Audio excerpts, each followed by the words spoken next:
Hello, everyone, and welcome. Thanks for the hot tip. I was muted there. We're glad you're here. We're just going to give it a few moments for everyone to get in the room, and then we'll get started with today's panel discussion.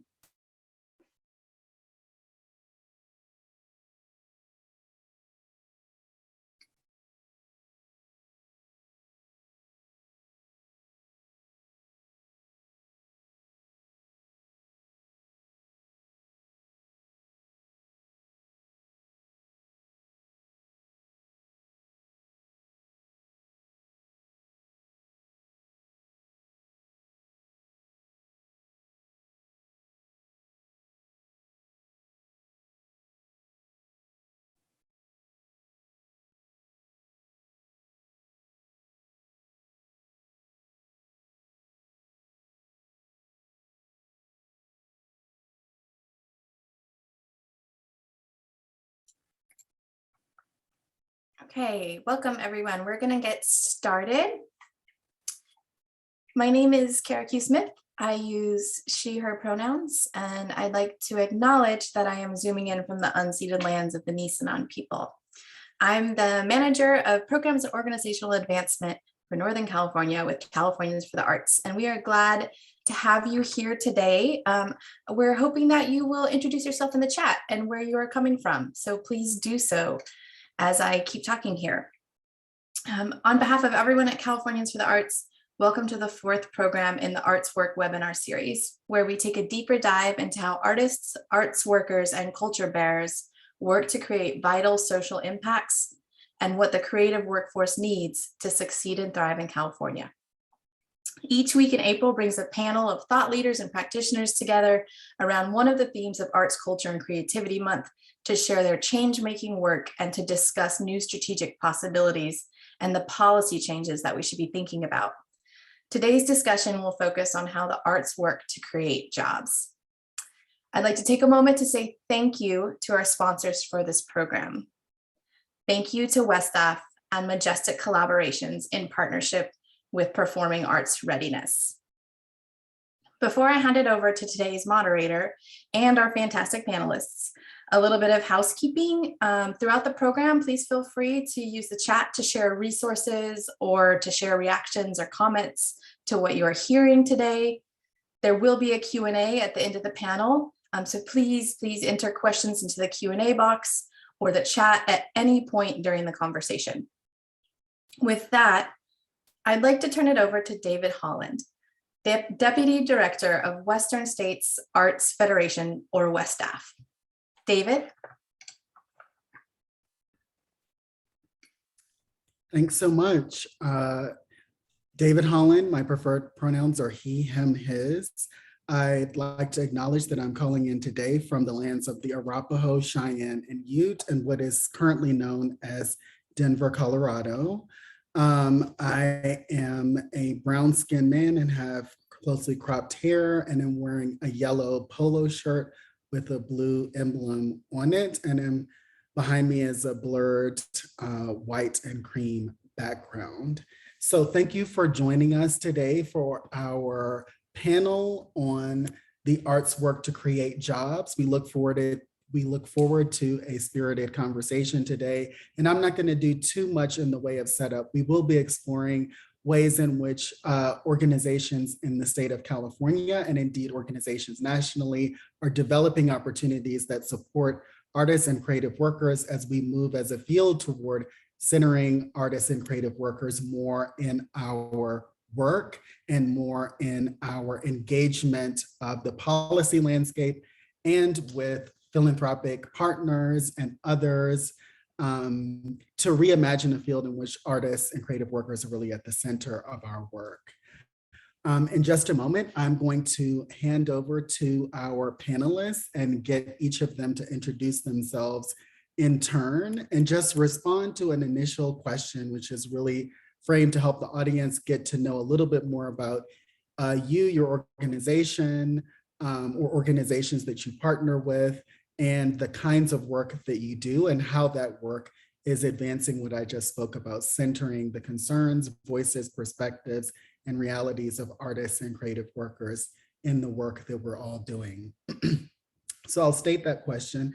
Tell us about a project or a program that you're working on that supports artists and creative workers. What is distinctive about the approach that you're taking to that work, and how does it center artists' voices?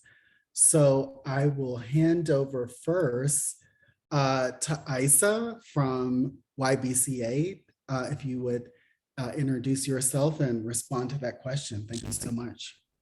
Sure. Thanks, David. I like your yellow shirt passing on to my yellow shirt. It's only fitting. Hello, hello, good people. I'm seeing a lot of brilliance in the room and in our attendee list. So thank you for taking your over here it's lunchtime break to be with us. My name is Aisa Villarosa, as David said, from the Yerba Buena Center for the Arts, or YBCA. My pronouns are she, her, and I am our Senior Director of External Affairs, which is the broad and delightfully challenging world of all things external, which of course reflect in and out our internal culture. I am here at the YBCA office, actually, so I'm wearing a yellow shirt. I have medium colored skin. I'm a Filipina with a bit of a messy buzz cut. And what some folks have said is a telephone operator microphone with a mostly white background in the movement building office. And while I'm talking about the land I'm on the unceded land of the Ramaytush Ohlone people. And it's important at YBCA because so much of our why is in our origin story. When YBCA and the Yerba Buena Gardens, for any folks who have been to the South of Market neighborhood in San Francisco, as you may have walked around our campus, we are filled with art and we are nestled in a robust community. And our origin story in part was one of displacement, because we as an institution were created as part of the urban renewal movement in the 60s and 70s. And this wrought a lot of displacement and pain on some of the very communities that we are in partnership with today. I say that to say the project that I'll be talking to y'all about mostly today is rooted in this value of truth and reconciliation and what it means to tie a true narrative to work. We all know and know too well that in the art world, the value of an artist's labor is often attached to a price. That price is often too low. And even further than that, artists as human beings are subject to dehumanization from the economy and from the workforce. And that's why I'm here. That's why we're all here. A large body of my work, and I'll talk more about this as our discussion goes on, is our San Francisco Guaranteed Income Pilot for Artists. This is a pilot that is currently in collaboration with 190 artists in the city of San Francisco. And through Guaranteed Income, or GI, they're receiving $1,000 a month for 18 months. This pilot launched in May of 2021. And I will talk about how the pilot is going, but to just bring it back to the narrative threads, there's a bit of narrative change tied to data change that I know I'm excited about. Some of my fellow panelists are excited about, because so much of the truth telling is both qualitative and quantitative. We really can't move forward without both. And thank you. It's great to be here. I'll pause so we can get to the other intros. All right. Thank you so much, Aisa, for that introduction and giving us more context about the evolution of YBCA and the work that you're doing today and what inspires you to do that work. Althea, I'm going to turn to you to introduce yourself as well. Hey folks, I'm Althea. My pronouns are she, her. I am a white woman with kind of shoulder length brown hair and glasses in a green sweater in front of, I guess, a blank wall with a light switch behind me. I am calling in from the unceded lands of the Munsee, Lenape, and Canarsie people, also known as Brooklyn, New York, and I'm the director of Russell Lab at the Center for Cultural Innovation. I'm going to talk about, I think, two programs within CCI. Ambitious, which is a grant making program, and then Russell Lab, which is new and we're just getting off the ground. So Ambitious is in, I believe, starting its 4th year of a 10-year pooled grant making fund. And at its core, it's really about encouraging the development of alternative economies and social contracts in ways that enable artists and cultural communities to achieve financial freedom and economic self-determination, which are all big ideas. I think to make it a little more concrete, we invest in 2 different types of change makers. One we think about as economic trailblazers, most of whom are women of color who are building really alternative economy models that are based on relationships and well-being, and not just on economic growth and maximizing profit. And we're really sort of investing in building that national infrastructure where, priority for their cultural work is necessary in affecting those kind of big or desired social and economic outcomes. The other sort of tranche of work and investments is really around artist ownership and models that promote and enable artists to really own assets, all different types of assets that contribute to long-term financial security and positions them as more powerful asset holders. I think big picture, Ambitious really is about funding and supporting like alternative economic ecosystems that center ownership and governance in the hands of the community, enable economic self-determination, and ultimately cultural preservation, particularly among communities that have historically experienced extraction and exploitation. So, you asked sort of what is it about centering artist voices? I think it's not just voices, but power that Ambitious is about centering in its work. And then Russell Lab, which is a new line of work that I lead, is also about broader systems change, but really through the lens of advocacy and policy. So we are focused on expanding social and economic protections for artists, culture bearers, arts workers, more broadly. Really, if you work and you identify as in the arts, you're on our team. And arts workers, I think, are the folks that we will be accountable to, and the lens through which we'll prioritize issues and tactics. We're really focused on pushing for even more universal solutions that really protect anybody who works outside of traditional full-time employment. And so thinking about, folks in the arts and arts workers as being part of that broader gig economy, and trying to push for those sort of bigger picture solutions that are going to help anybody, whether it's an arts worker, a domestic worker, taxi driver, but really seeing the need for some broader systems of support, and really positioning arts workers as workers and working in solidarity and in alliance with other folks in workers' movements and economic justice and racial justice movements. So, I think I can speak a little bit later about the how. I think, we're still figuring that out a bit, but for sure doing direct advocacy and lobbying to try to fill some of those gaps. And I think our hope is that we'll be able to drive change that lays the groundwork for a more equitable and inclusive and ultimately regenerative and just economy and society. Not that our ambitions are quite large, and I will stop. I think ambitions being quite large isn't a bad thing. And one of your programs is, of course, called Ambitious in any case. So that ambition, I think we're all inspired by. As I transition into inviting others to introduce themselves, I just wanted to point out to our audience some of the things that panelists so far have been talking about, really looking at things like basic income, new forms of investment that support artists in different ways, and the communities that they serve and communities that have been underinvested in different ways than we have in the past, new ways of collaborating and partnering with artists and with communities, and worker protections, and all of these things building toward a more just economy that recognizes the contributions of artists in a much more humane way. And I think that what we're going to hear from our other two panelists might tie together some of these strands in terms of an initiative that they're working on. So I want to invite Mia, and apologies if I mispronounce your name, to introduce yourself as well. Thank you.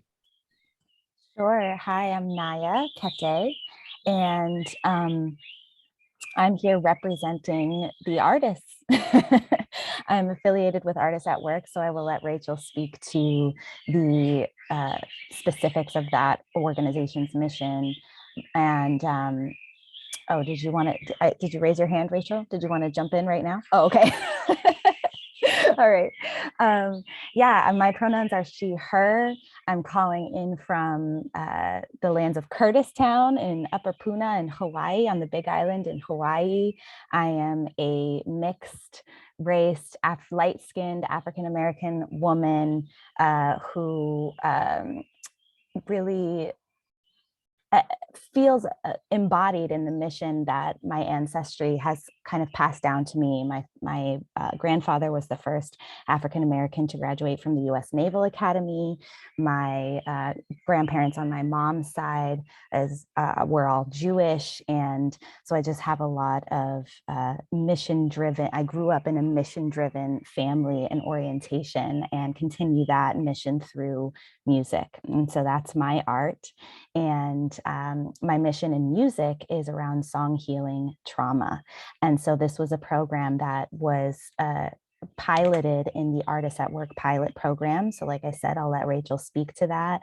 But as an artist who was involved in that and empowered in that program, I just want to say that being on salary for a period of time, having health insurance for a period of time during a pandemic was a life-altering experience. It continued to serve me. It continues to serve me for this day. I was involved in 2 6-month programs with Artists at Work, and forgive me, I keep swatting away flies because I'm outside, but I was involved in 2 programs with Artists at Work, and was able to launch Song Healing Trauma as a result of that. It was Artists at Work, putting out this mission and this opportunity to apply for funding that got me thinking about how my music created a tangible, viable impact in my local community.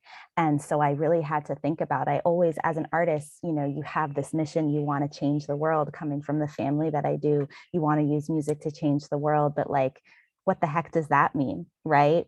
And so this was the first time actually in my life that I was challenged to actually demonstrate what that meant. And so having that opportunity, being funded in that, it changed me. It changed me from my core, and continues to change the work that I do and evolve the work that I do in really massive ways, which allows me to have more impact in the people that I work with and in the audiences who are touched by the music that I compose and record and perform. So that's what I'll share for now. And just looking forward to continuing to inform the discussion as we evolve. Thank you so much. That was wonderful, Naya. I will transition to Rachel and invite you to talk a little bit about what Naya has so kindly set up for us. So I'm Rachel from the office, and my pronouns are she, hers. The office is a curatorial and producing organization that is mission driven, and our mission is to leverage culture for social impact. So one of the projects that we launched during the pandemic was Artists at Work, which is basically a WPA program for this moment in time. And of course, it speaks to we were inspired by the pandemic, but the pandemic just amplified and illuminated problems that certainly are not just pandemic related. So when all of these, obviously, as we all know, so many artists just totally lost the ability to make an income. And so all of these emergency funds were springing up, which were so crucial. And we were thinking, how can we help do something that's sustainable past the emergency fund? And also in this scorched earth moment, is there an opportunity to build something, as the other panelists have said, that we really want to see, that is more just and leverages the work of artists, which is so crucial to any flourishing society? How can we be part of that? So we raised some seed funding in Western Massachusetts with our extraordinary partners, the Fresh Grass Foundation, and we engaged with 6 cultural hubs. And we asked those cultural hubs to each identify an artist. And the criteria for those artists were that they were local, that they needed a job, and that if they didn't have a social practice, they were interested in a social practice. Once each cultural hub selected an artist, we put them on a living wage salary with full health benefits for a year. And the reason why we wanted to be a salary and not a grant is because we wanted everybody to be eligible for unemployment and COBRA afterwards. And we also want to be part of the conversational change where, acknowledging that an artist is a critical worker and the work product of an artist is, without it, there are no healthy communities. So once the artists were selected, they were each embedded in a local social impact initiative. And they brought their brilliant, artistic, creative problem solving to the mission of that organization. Naya, for instance, was working with Alianza, which is an organization run by clinical psychologists for youth at risk. And she did, I'll let her tell you about the project, but the project she did was extraordinary in the impact that it had on the young people she was working with.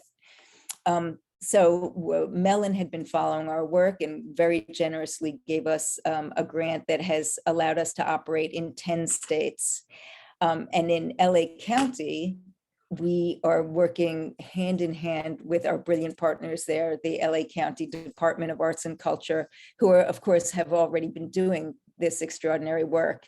And we have just come in to work with them and be guided by them. And they identified with us 8 cultural organizations who each selected 2 artists. So there's 16 artists in LA County that are embedded, or that are on full salary with health benefits and are embedded in local social impact programs. And then we're also have launched in the Mississippi Delta and in Tennessee, Alabama, and Georgia, and are about to launch in the borderland states. So that's kind of and we're prioritizing working with both cultural hubs and artists that are led by people of color.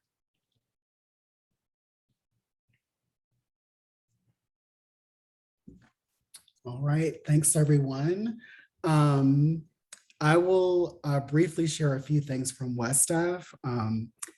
I just think it's important to say that as an organization, we are trying to walk this talk around centering artists more in our work, and we're on a journey in doing so. So I'll start there. As we entered the pandemic, we did reach out to our network to find out more about how they were being affected from a financial and economic perspective. And we discovered, actually, where I certainly discovered, I believe my colleague Leah knew, that most of our contact list at WESTAF is actually artists as opposed to organizations, which I think is sometimes surprising because most of our work historically has focused on organizations.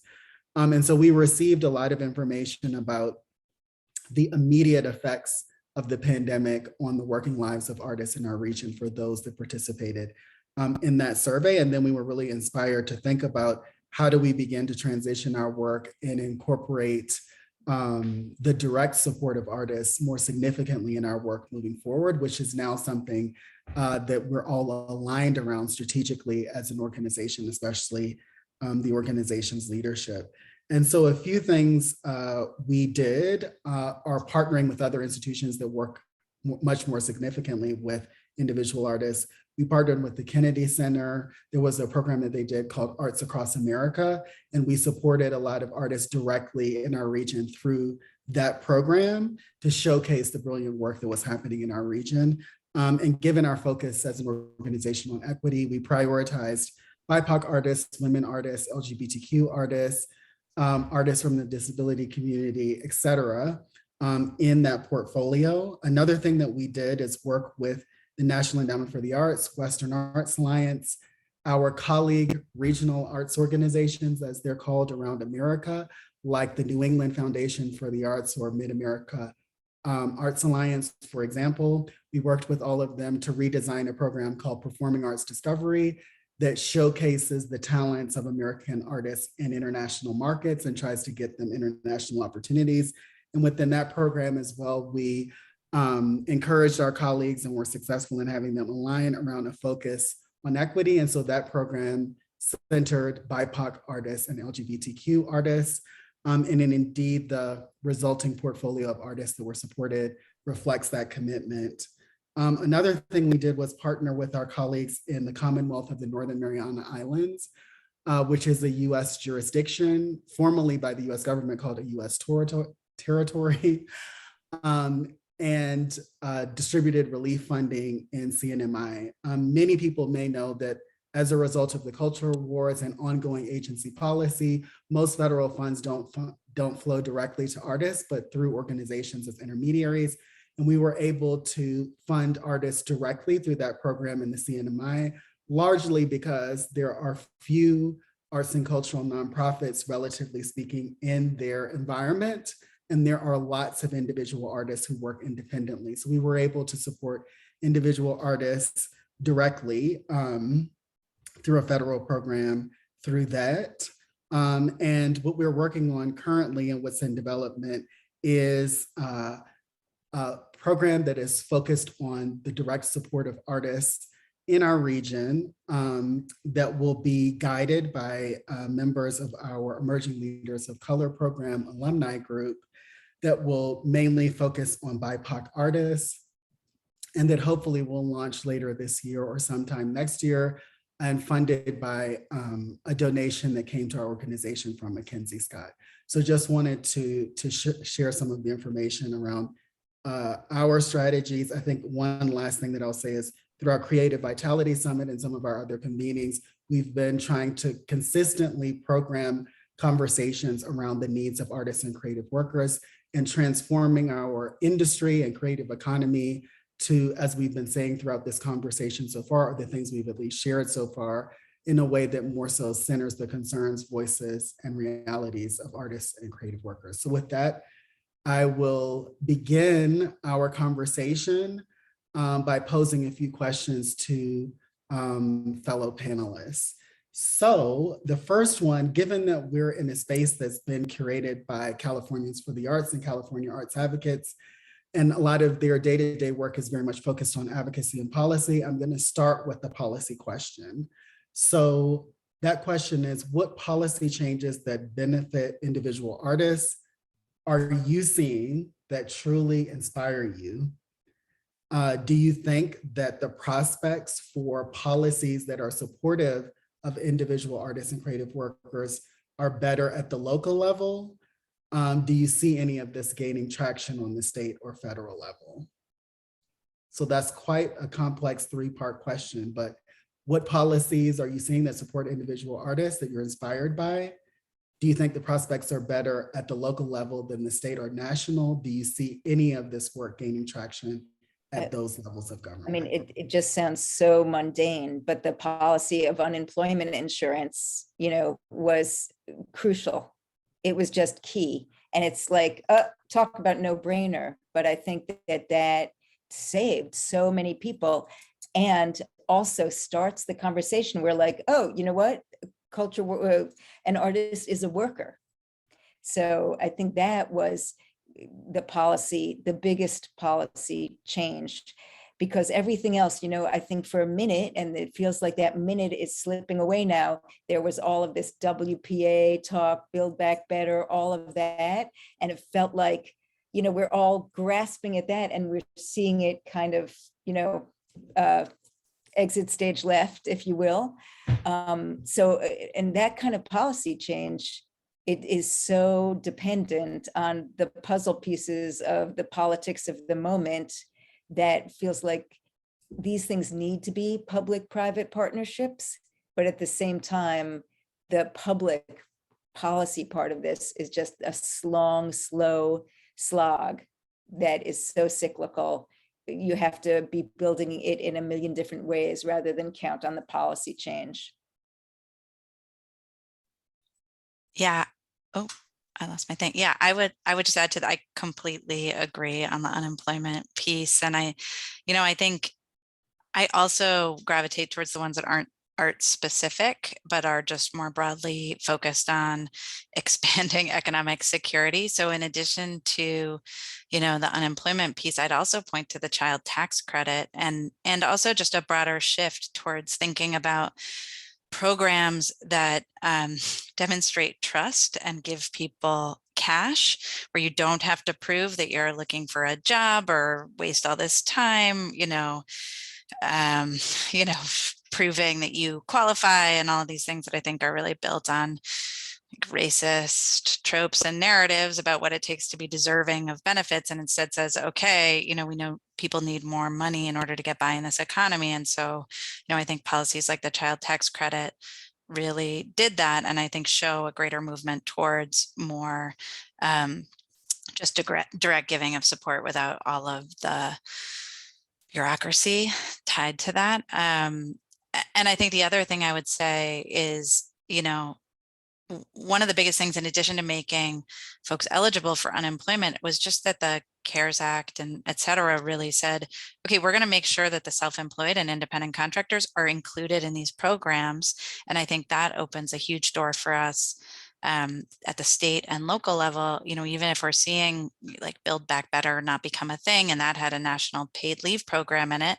Like Maryland just passed a paid leave program, and lots of state and local entities are passing paid leave programs. And I think there's a big opportunity there to make sure that those are built in a way that support self-employed folks, arts workers, people who are combining income from multiple sources. So I think we sort of set the stage with some big federal stuff, and now we can build on that at the state and local level to make those they shouldn't be innovations, those new approaches to policy that should have been there all along, now part of the local and federal policy conversations. Yes, big pluses to both Rachel and Althea, and thinking about this shift from individual policies and how that is so tied to the personal responsibility narrative, the bootstraps narrative of our economy, right? Which is, oh, if you work hard enough, you will get to this amount of success, when we know that the solutions now are really rooted in that shifting of community power.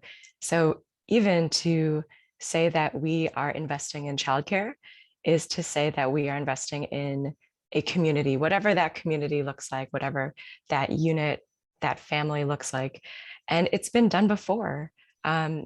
Even in World War II, we actually had a universal childcare program, and California was at the forefront of that. The reason we have Kaiser, the reason why we even are at a starting point where it is doable is it's been done. Women were in the workforce in huge numbers, right? And so for the naysayers, the folks who are like, this is not doable, this is too expensive, because anytime there is a policy, we are often listening for, are we being told that it's too bold? And is it being met by some sort of austerity narrative? When the reality is we are actually healing ourselves and doing better by lifting up these policies. Something that gets me up in the morning too, Althea mentioned this shifting away from what we often know to be a traditional grants model. We know that in California, in virtually any state, any community, it's so frequently artists are part of a small cohort. So even to just get your foot in the door to the grant application is an onerous process. Often there are very cumbersome reporting requirements, and then the money stops.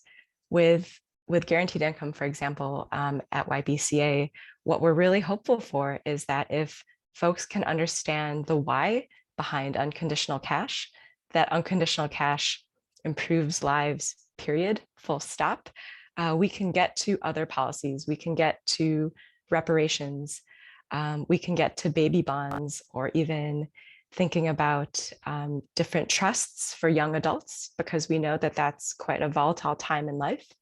And we know that debt is real and leads to criminalization. So while GI, while guaranteed income is important, and I talk to a lot of people day to day, and they say, you know, $1,000 a month in San Francisco is small. And yes, it is small in a county where the cost of childcare has skyrocketed over 80% in the last 4 years, which is wild. And the steepest hike in the Bay Area.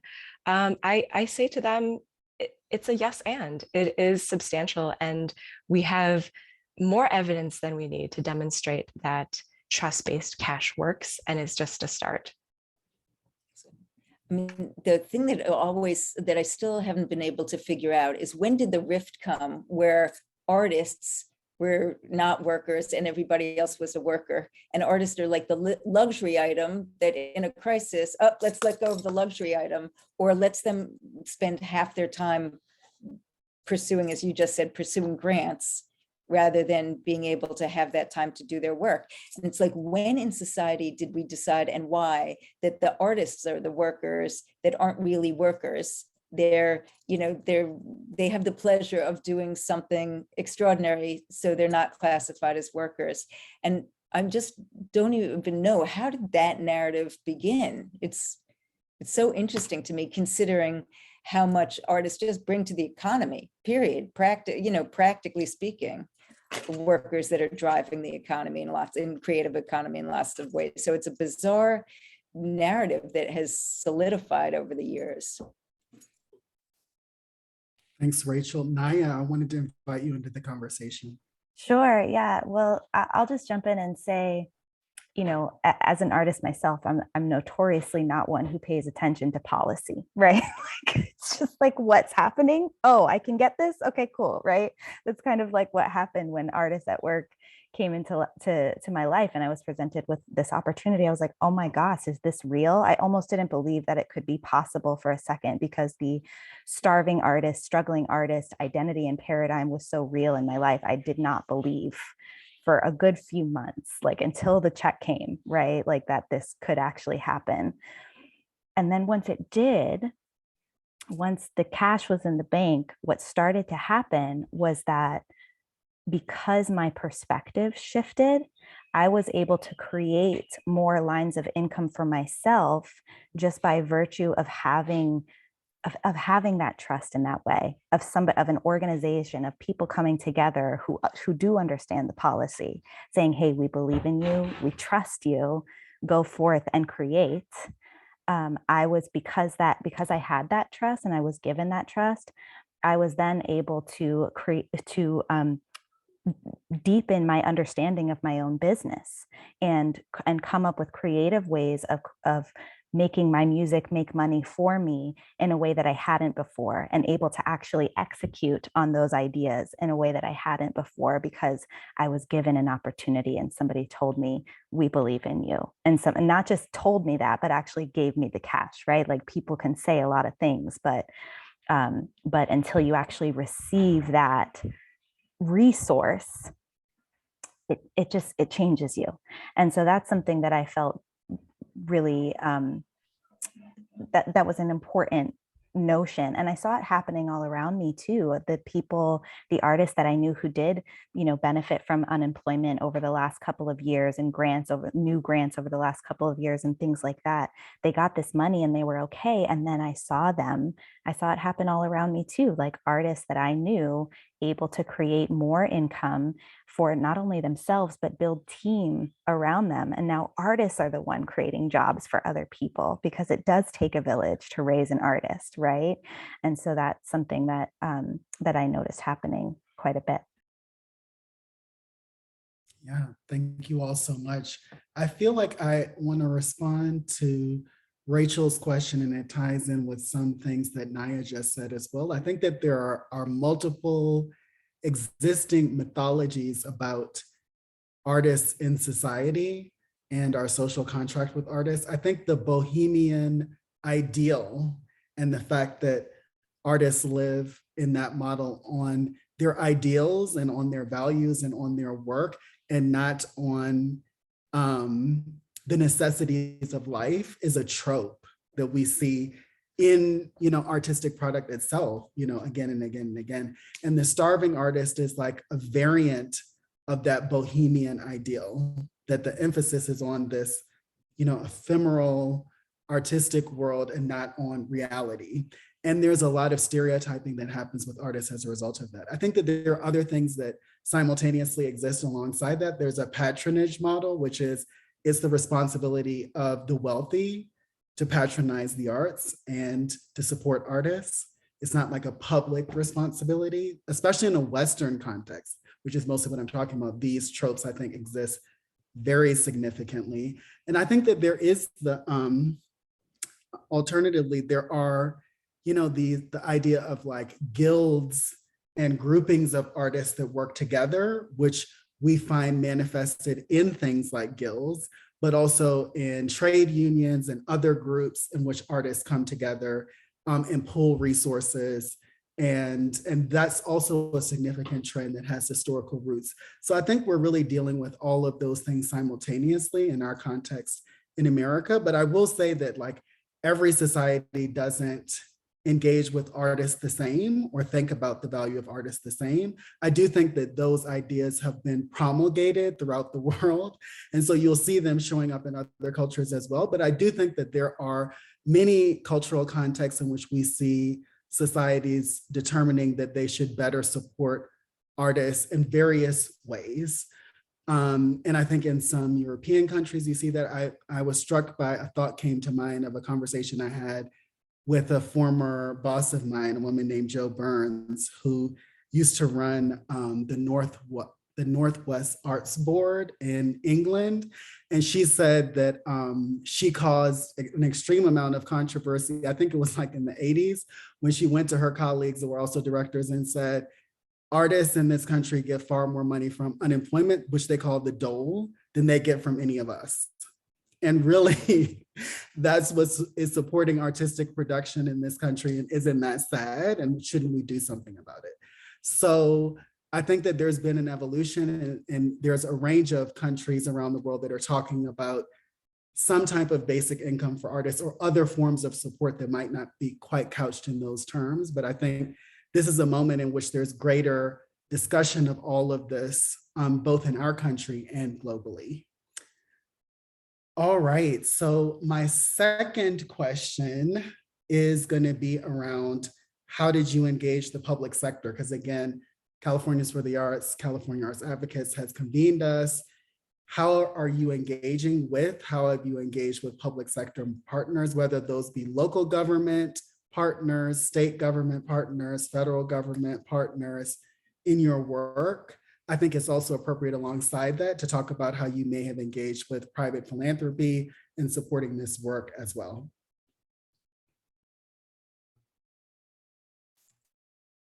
Of course, private philanthropy is so much faster than, it's the long game. Public monies are often the long game. And so for us, we really felt it needed to be a combination of all things, and we needed to be working all of those sectors to see, how to make this sustainable.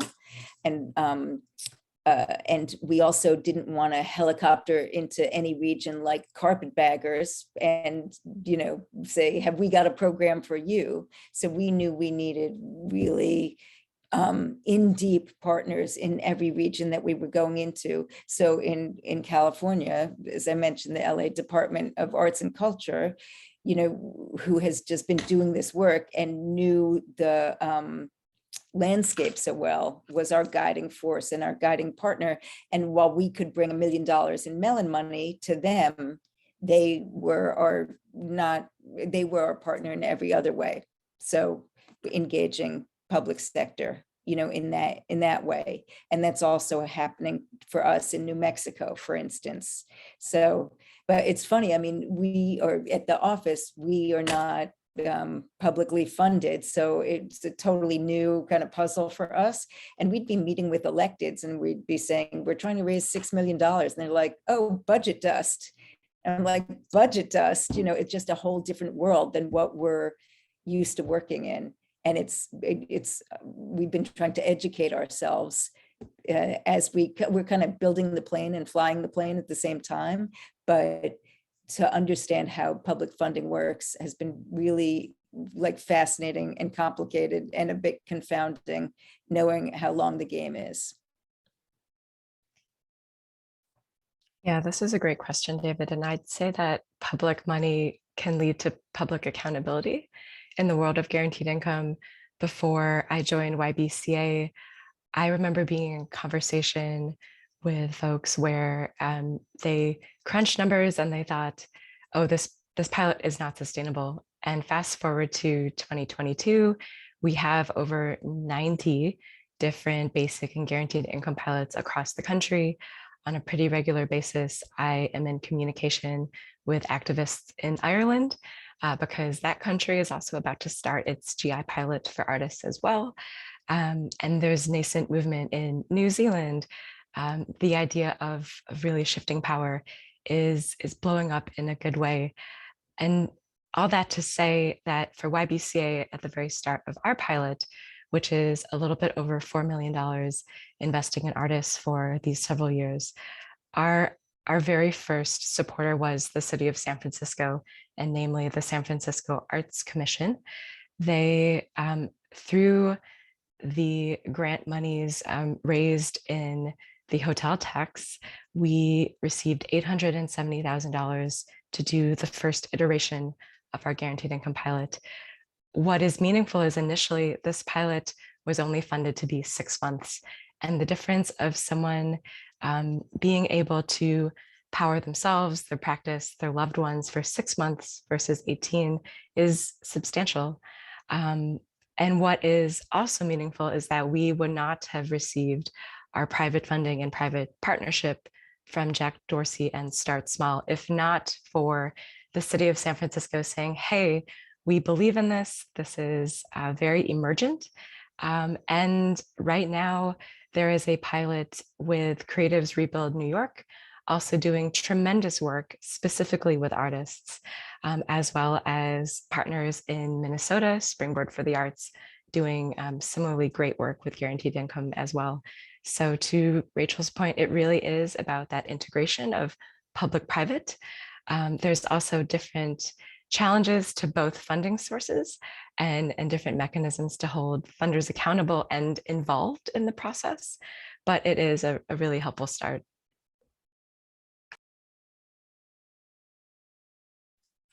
Yeah, I think for ambitious, we haven't done too many, partnerships with the public sector. I think for Russell Lab, as we're moving forward, I just see big opportunities to collaborate with the public sector around implementation and improving the delivery of a lot of these benefits and services for folks who are working outside of traditional employment. I think for many policymakers, they sort of either put folks in the bucket of small business or worker, like labor employee, and sometimes often don't think about what it is to actually be a self-employed individual earning income from multiple sources. And I think we saw that with the rollout of the PPP program, and also obviously the Pandemic Unemployment Assistance Program.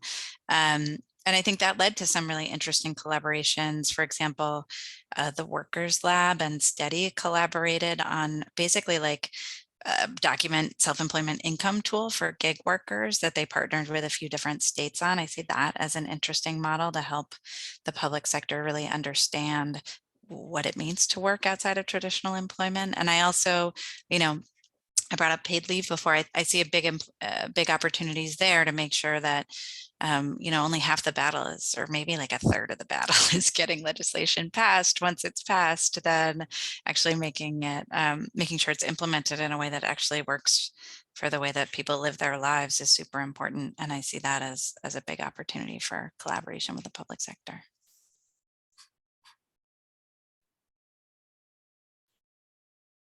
Right. Naya, how do you respond to what some of the other panelists have shared? Yeah, it's really interesting to be on this panel because, as I mentioned earlier, it's often not conversations that I'm involved in, right? And as artists, you're always for me, for myself as an artist, I'm always looking for ways to earn income where I don't have to rely on outside, right? I think there's this, working on evolving the starving artist narrative.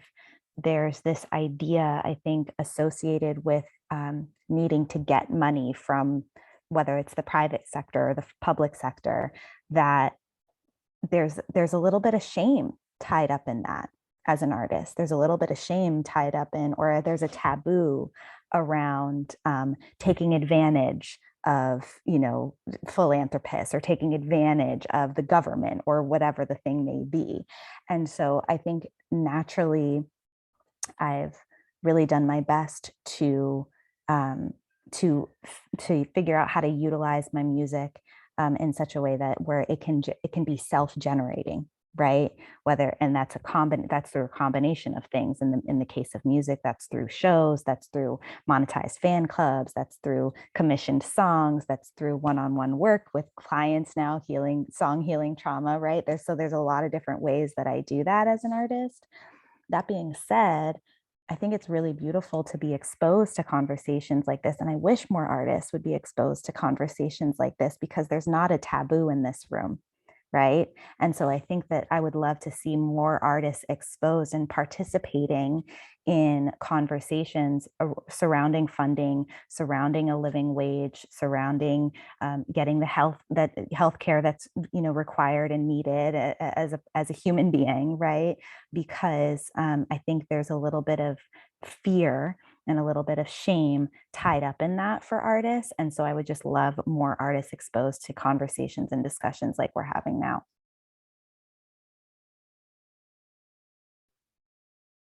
Wonderful, and absolutely.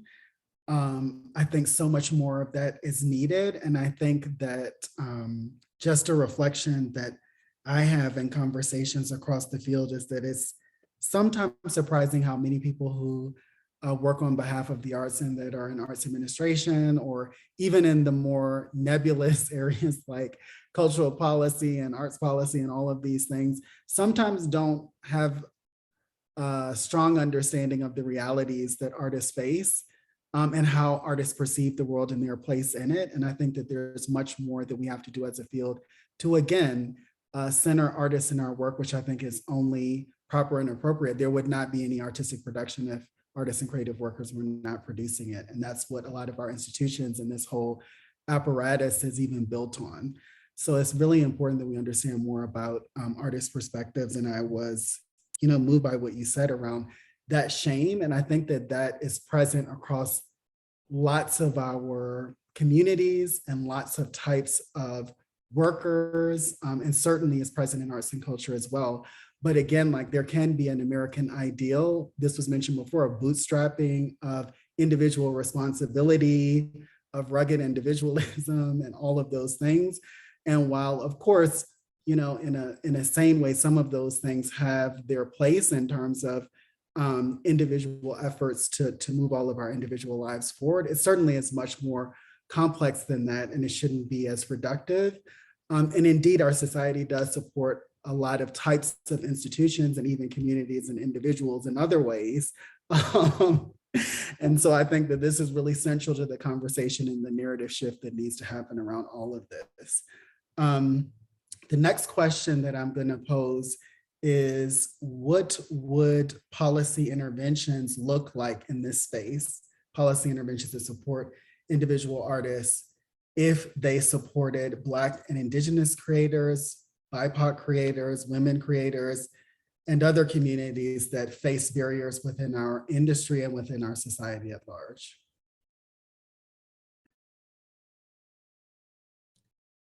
I think that there has to be a shift also in that conversation of who is an artist. I think there is a lot of, I think the majority of culture funders are looking at artists as like, they're on a stage, they're on a marquee, you've, gotten a babysitter and a parking space and a tickets, and that's who the artist is who's on stage. And so that's what you're supporting. And when we talk about, artists are culture bearers, who's defining that? And how we open up that conversation, that has to run in parallel with funding conversations. Just the definition of who an artist is. In the Delta, it's so interesting because when we're talking about art with our partners in the Mississippi Delta and talking about the cultural organizations, the triad would be the artist, the cultural hub, and the social impact organization. All of our cultural hubs, we're saying we are the social impact organization. There's no daylight there. We're the ones who are delivering social service as well as culture bearers to the community. And it's like, of course, you know, and so I think we have got to move out of our rigid definition of what is viably funded art and who are the deciders and why would those people be the deciders. I love this question, David, and my brain is spinning with, do I answer this with my wonky hat or my angry hat? And I'm just going to combine them. But Rachel, I'm so excited to talk with you after this panel. And I've done work in Mississippi. It's very telling that when we look at communities that the IRS has policed the most, it's not some big corporation, which it should be, but these are the Blackest communities in Mississippi, in the Delta, in Sunflower County, in Humphreys County. And all that to say, what policy change for me looks like is really, can we name the heightened suspicion on Black and Brown power rather than facilitating that power and letting that power heal us all, right? Because we know that anti-Blackness hurts us all. At YBCA, it's been really fascinating with guaranteed income. And it's been a learning experience from someone who's inside the program. For example, at the very start of our pilot, we had aspirations that this would be a trust-based partnership with community. But the reality is it's got to be trust-based for all folks involved, right? What Naya said about more artists and more artists of color needing to be at the table when funding decisions are made, when even just preliminary design decisions are made, it's often not something that arts institutions realize they have to do. And part of that reminds me of, there's a wonderful book called Grieving While Black, The Anti-Racist Practice of Grief. And it talks about timelines. It talks about how we all experience time differently, depending on our proximity to power. And so thinking of that in the nonprofit industrial complex, what I might think is a good timeline might not be what my colleague thinks is a good timeline, because to reach the communities who get the least access to information, the least access to grant opportunities and funding, it takes more time, it takes more thought, it takes more care. And so really the question is, whether you're a public funder or a private funder or a government stakeholder, can we institutionalize more time, more breathing room? Can we really institutionalize capacity building for organizations of color to do the work? Are we setting ourselves up for success? And often we don't initially, right? And we just have to do better.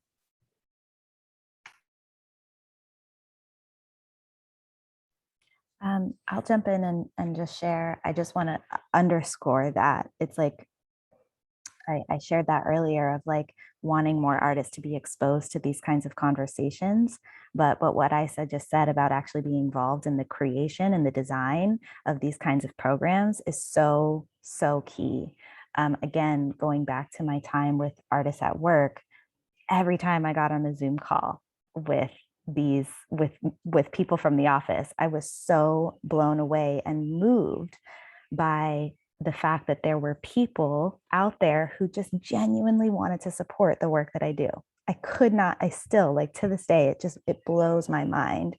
And the fact that so many of my peers were also as blown away as I was and as shocked as I was, and didn't know that this was out there, didn't know that this was available, it's heartbreaking, right?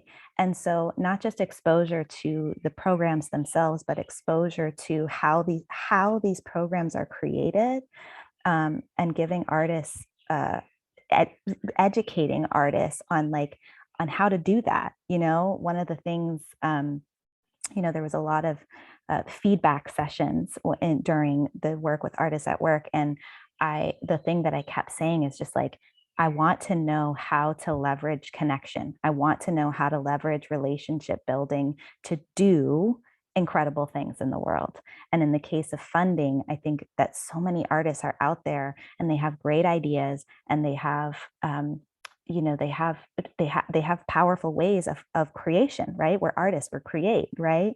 But we're artists and we create.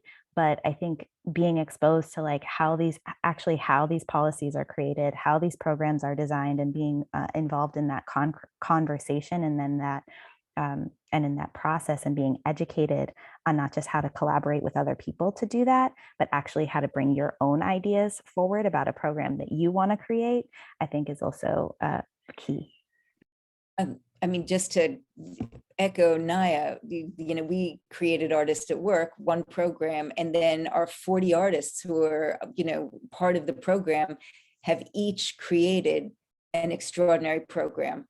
They have just amplified, like we thought of one thing, they all thought, and their programs have to do with, the unhoused, food justice, opioid addiction treatment, adults with disabilities, youth mental health. They have taken our one idea as arts administrators, and because they, artists are the messengers in the world, and they have just amplified what we're trying to do with a million interesting, innovative, creative ideas. So I feel like the arts administrators are we should be following and figuring out how to support artists rather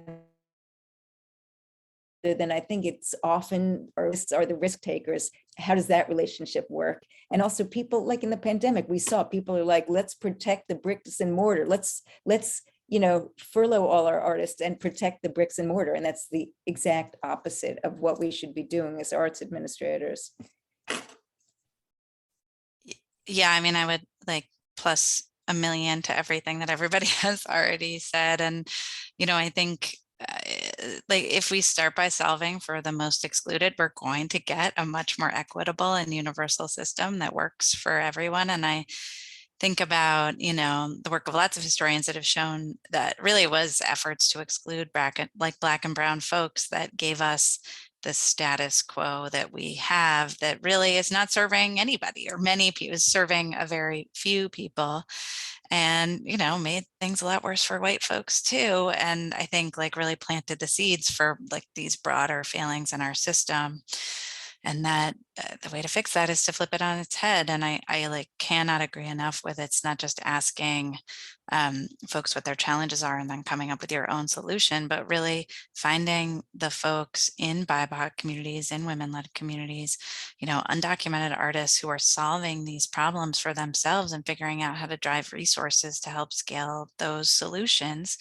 And I think that's a lot of what the work of Ambitious is really about. And ultimately, that's how you drive like real transformational change and systems change.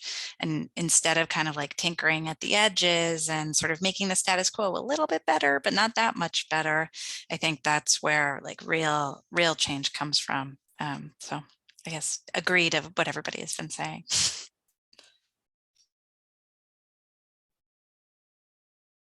All right, thanks everyone. I'm going to begin to draw in some questions from our audience. Please feel free to put questions in the chat or Q&A box. And I'm going to invite Kara from Californians for the Arts to support this process as well. As we transition into that, I just want to throw my 2 cents into this and say, this is the moment in which everything that you've talked about, we are seeing happen and building on movements that have existed for some time in this country as well. But at the same time, there are a lot of naysayers. There is a lot of pushback, and I think that we're all experiencing and seeing that. I think that these kinds of conversations are complex and necessarily, especially given a political system that we operate in, it's very soon enough division is going to be sown. But I think that it's important for all of us to remain committed, to continue to try new approaches to this, continue to lift up the voices of those that are trying to reshape our systems in ways that are more equitable and just, and not lose our courage in moving that work forward, even as we see greater and greater levels of resistance to it. So with that, I'll pass to Kara.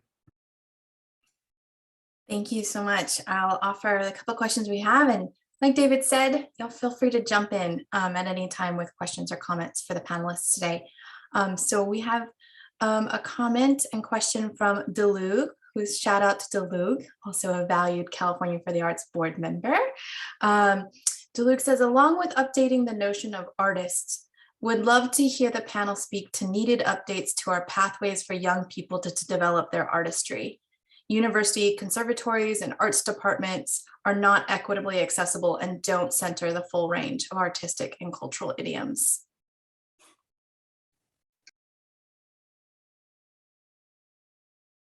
We're thinking a lot about that at the office. And so, because as Delug just said, you know, if you're in a university conservatory, conjures up the, you know, that you had the ability and access to get there. And so many internships, so many people come to the arts through internships, but unless those internships are paid at a living wage, it really self-selects who is able to give their labor for free or for some, you know, unworkable stipend. So I think in terms of training for artists and for cultural arts administrators, we have to apply the same idea. We have to figure out, how do you get them living wage with health benefits so they can afford to apprentice and learn these things?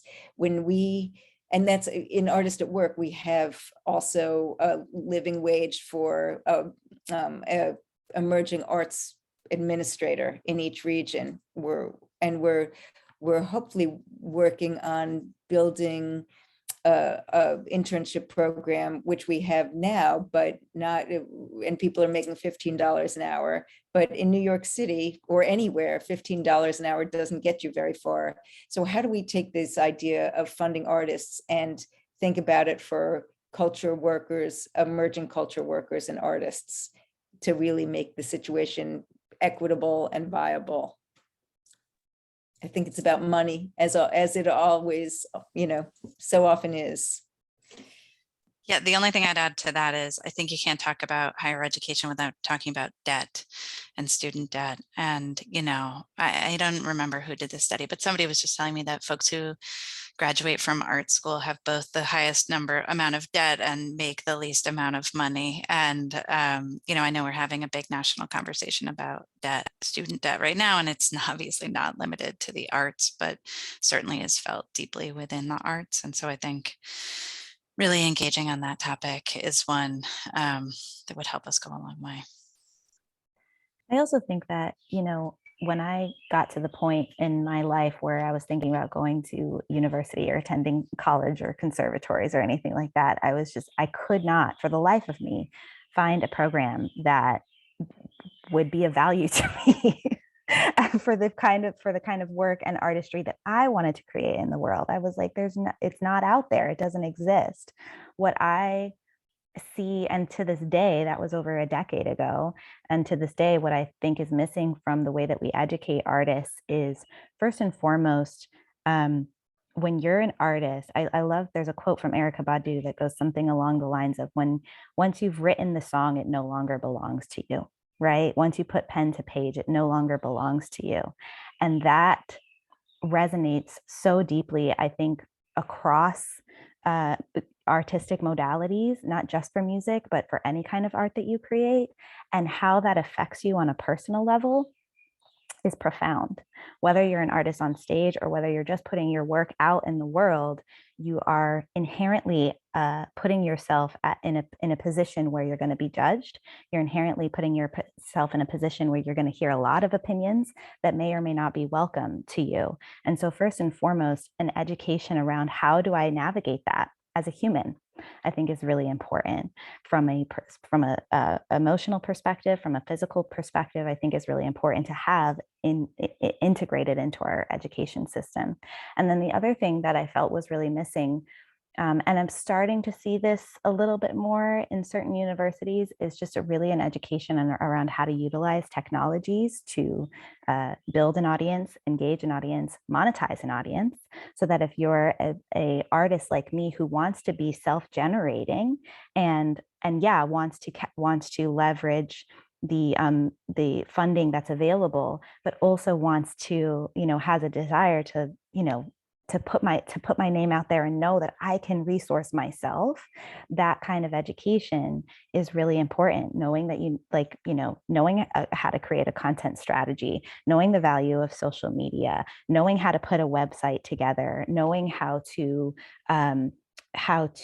craft at your mission, how to put words to your mission, what your mission is as an artist, and distill that so that the audience that you want to attract, the audience that's available to you, who wants what it is that you have as an artist, and will be moved by that, can actually see it. Those copywriting skills, all of the things, and then finally, how to put together a team, something I spoke to earlier. How to be a leader, how to manage a team, how to leverage the skills, the strengths of other people in a way that leverages the weaknesses as well. And you can kind of piece that together and make that work for you, so that you're not only uplifting your own artistry, but you're also providing opportunity for other people, and they love working with you and for you. I think are three things that are really desperately needed in the education system that I was really looking for and had to figure out myself. So self-care in the context of, exposing yourself to millions of opinions, strategy as to how to, build, engage, and monetize an audience, and finally leadership, team development, all of that, I think I'd love to see that involved, added to curriculums across the globe. Yeah, this is a quite great question. It necessitates a related question, which is, where are the young people? And I was talking to my niece who's in high school about high school, and she stopped me and she's like, "Hey, is there anyone not old I can talk to?" So, coming from maybe a not so young person, but asking, where are the young people? There's a really fascinating documentary out called We Met in Virtual Reality, and it premiered in Sundance. And the long and short of it is a documentary on several avatars in a virtual reality metaverse space, going about their lives and essentially fighting isolation during the pandemic, because this was filmed over the course of a couple years. And I say this because in the film, of the different avatars, there were dragons, there were avatars that had a more human image. Only one was an avatar of color. Now, I don't know the identity, we don't know the identity of these avatars per se, but lifting this up because we must be vigilant for how whiteness and inequity can continue in the digital space. Going back to Naya's point about really looking at the inequity in our economy, including the digital economy. We know that young people are online.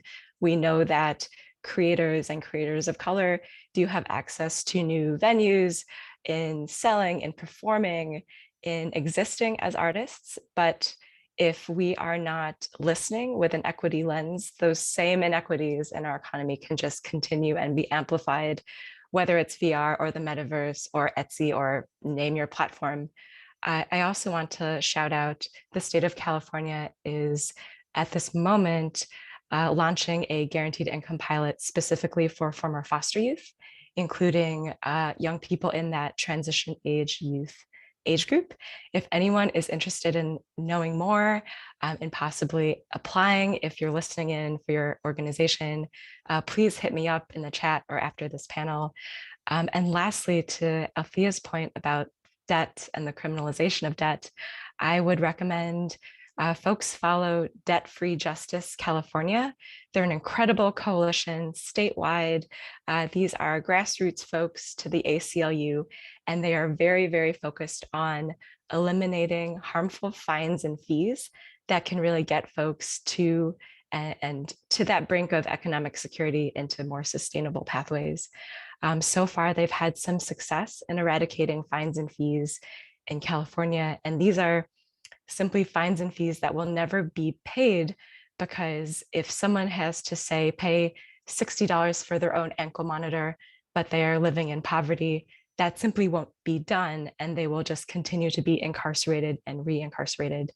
And saying that because so many of our young people who are artists are also touched by the criminal justice system. So we can't see these policy solutions in a vacuum, but Debt-Free Justice California is the name of the coalition. I'll just add some brief comments. One of which I think at the heart of the question is like the only pathway for people can't be higher education, arts training.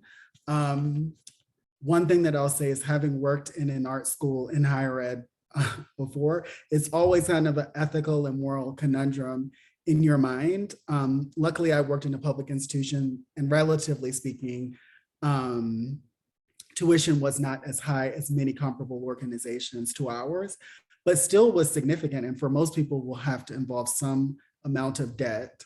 But in talking to other leaders within art schools nationally, it's beginning to tail off now, because it's reached, like, I think its illogical limit.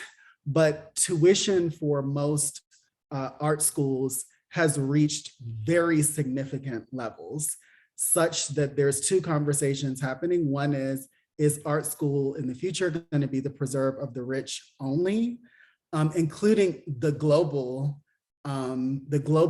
wealthy, largely from emerging market economies, as some people would call them, and that the strategy of a lot of art schools has been to attract those types of students and those types of profiles.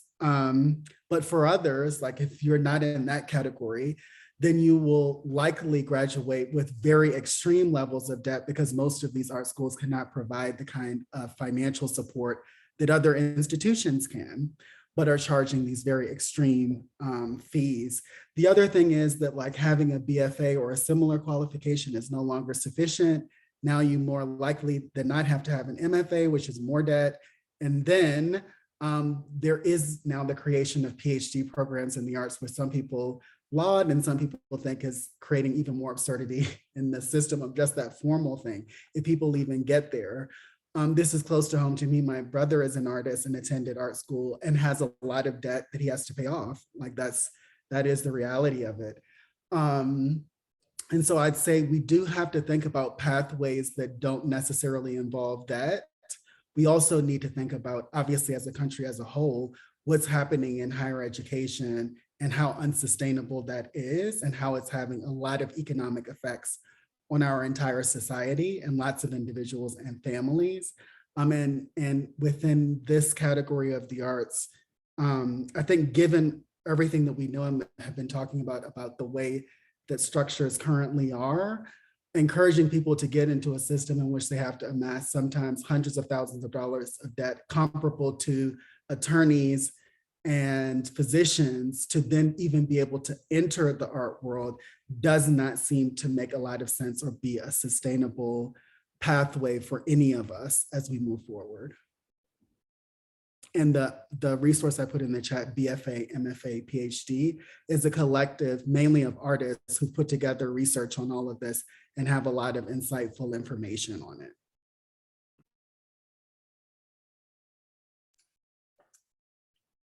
I want to offer too that just in our panel discussion last week on the arts work to advance social justice and racial equity, I believe it was Fabian Deborah from Homeboy Art Academy who offered a call to credentialize life experience, as part of this pathway.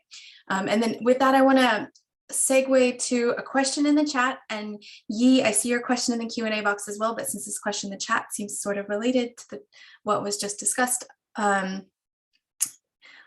the question is, on the other end, how can we adjust the idea of emerging artists being youth-centered to also encompass older artists entering a field who may not have the access to internship programs or mentorships in the same manner and must fight ageism?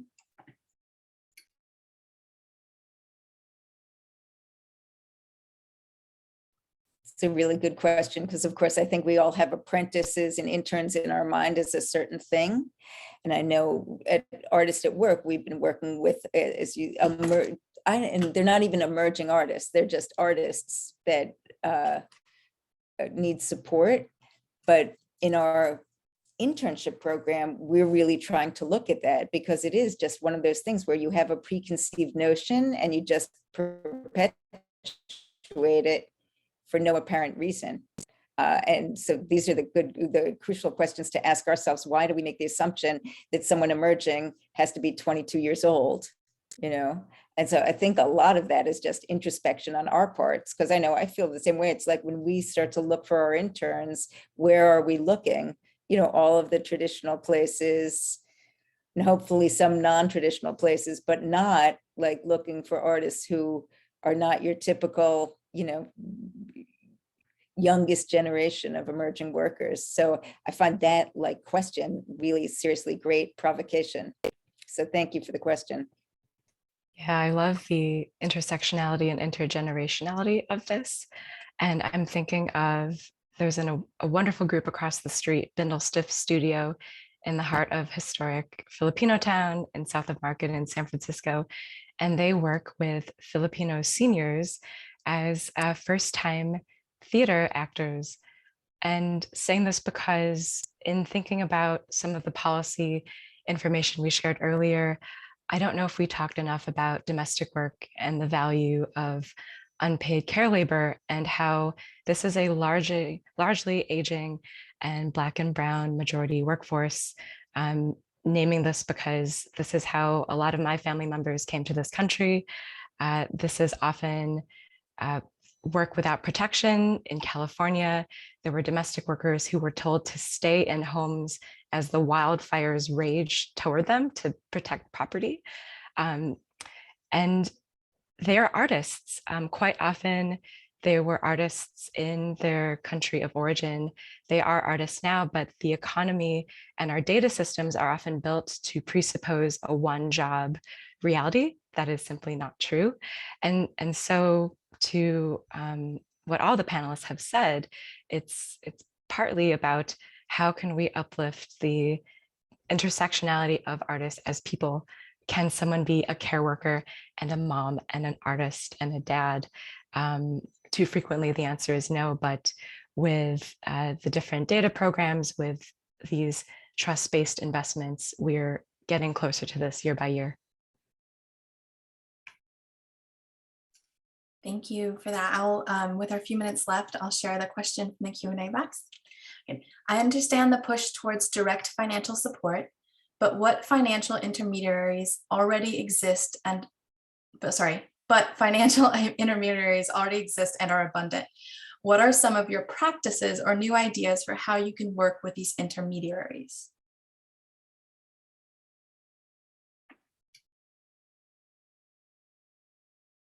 I guess my question is, which intermediaries are we talking about?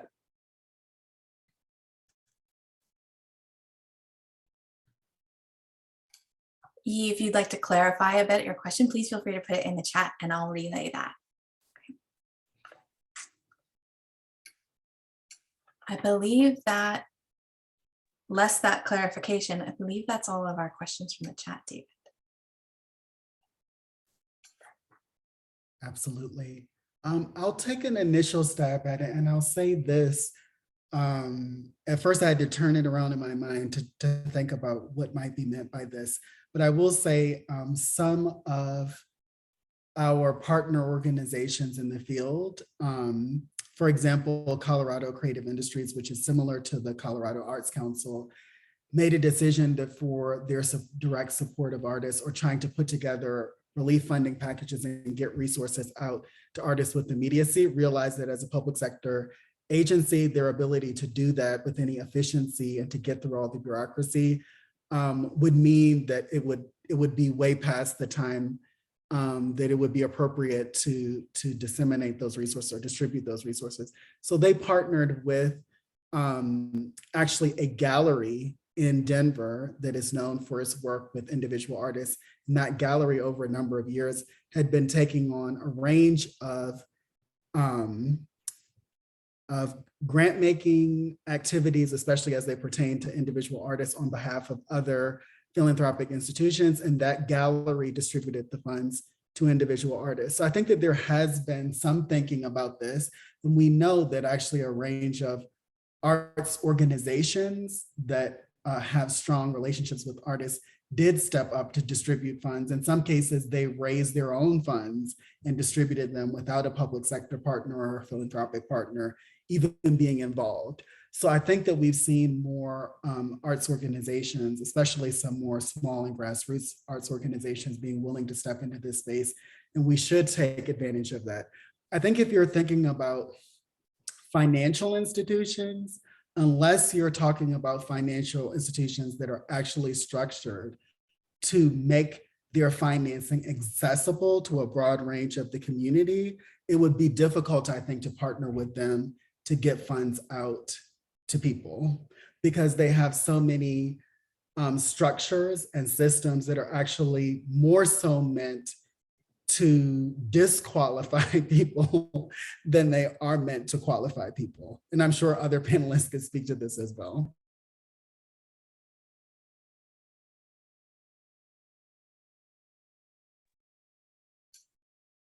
Well, I know there's so much more that we could discuss, but it's 1:26.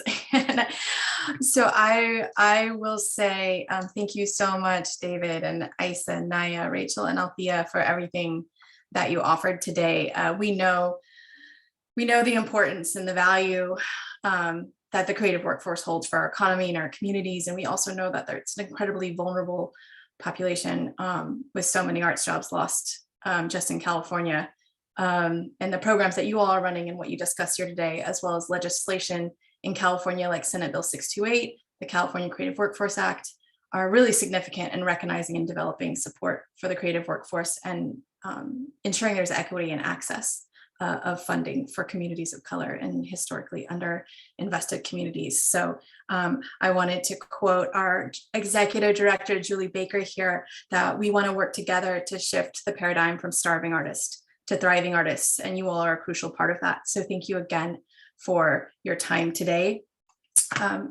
We did want to take a few minutes here to share upcoming Arts, Culture, and Creativity Month activities, which my colleagues are going to jump in and help me with, as next week is the last week of ACCM, which is super important because it's Advocacy Week, which you'll hear more about. But I will quickly, next slide if you would, Eduardo. I will invite you to join us for our last panel discussion, which will be equally fantastic, The Arts Work to Heal, next Friday at noon, featuring Dr. Jill Sankey from the Center for Arts and Medicine at the University of Florida, Dr. Tasha Golden, Director of Research at the International Arts and Mind Lab at Johns Hopkins, Ping Ho, from founder and director of UCLA Arts and Healing, moderated by Trevor Javis from Reach for Community.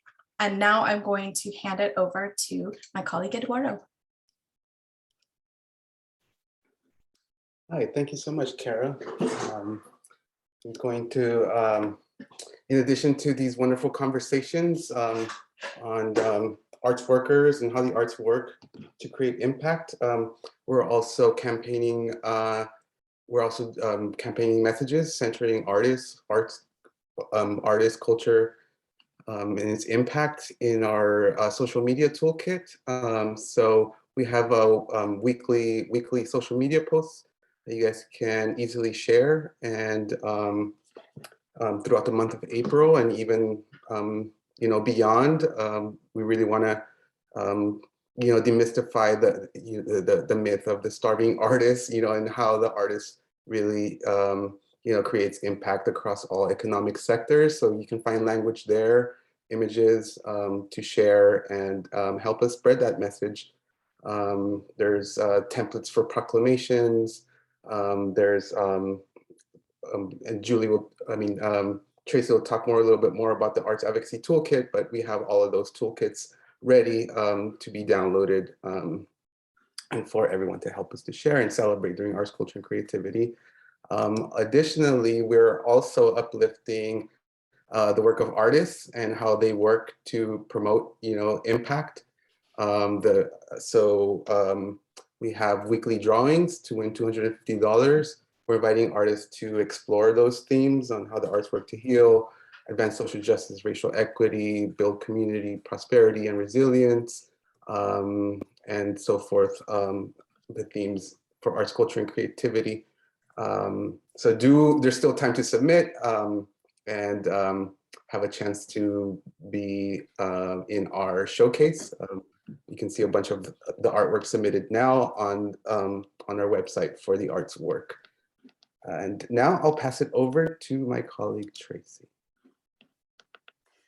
Hi, everyone. Thank you so much for being with us. I'm going to just really quickly highlight there are a number of budget asks and legislative pieces designed to strengthen conditions for creative workers. And I'll tell you a little bit about them, but you can sign up to get involved in letter writing and social media campaigns through action alerts. We'll put a link in the chat for that and some of these items. What's on the docket, just real quick, we're going to be advocating for $1 for the arts, an increase in baseline funding. California spends 66 cents per capita on general arts funding through the California Arts Council. In contrast, Massachusetts and New York are $2 per person, Minnesota $6 per person. And there's also, we want to fund the California Creative Workforce Act and support a number of other items. So I'm going to put in the chat a copy of a link to our legislative ask documents and also the action alerts and my email address. And if you'd like to get involved over the next couple of weeks, I'd love to support activating your voices. Next slide, please. And then there will be in our video library, this conversation that just happened Wednesday, which is discussing these issues and talking points that you can have access to and be familiar with. And next slide, thank you. Trying to get everybody out on time. And if you aren't already a member, we would love your support and your engagement on that level with us. That helps keep our programs free and accessible to everyone. And next slide. And again, thank you to our program sponsors for today and their support. And the final slide is just an acknowledgement and thank you to our sponsors of Arts, Culture, and Creativity Month in general. Thank you everyone for your support. And let me get those links in the chat for you. Yes, thank you everyone so much for joining us today. Everyone have a wonderful afternoon.